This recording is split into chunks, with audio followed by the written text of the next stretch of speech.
مجلو مسله کامل ده مجلو مسله جهالت پښتنو دا خبره تسلیم کړي دا خبره بلشتر خي مجوانان خلک یو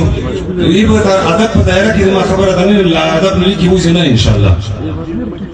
نو مج لا علمي ولې کم د کامو ورج زوال څنګه کیږي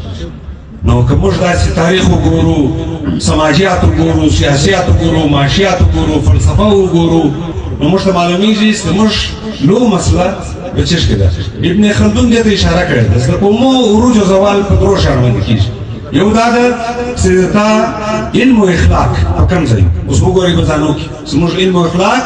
موږ کوم کومونه مخته دي چې کوم کومونه په علم او اخلاق کې مخته دي هغه نن په دنیا باچې کوي موږ د کور کچره راخو د کور مخته ورځو د بل کور مخته ورځو او بل موږ نظریه ونه څوک یې جمهوریت پر راځي څوک یا دا به یو ګرو حکومت دی یو ټولي حکومت دی او مذهبي ټولي بلې خواته ورور یو بل وردی والا کې راو ورځي هغه یا حکومت موږ درشو یا حکومت څنګه کیږي حکومت دلاره کیږي قرآن صحیح الله تعالی صحیح نو الله تعالی خدای چې حکومت په ولس کوي دا به د ولس پر راي کیږي قرآن سوره شورا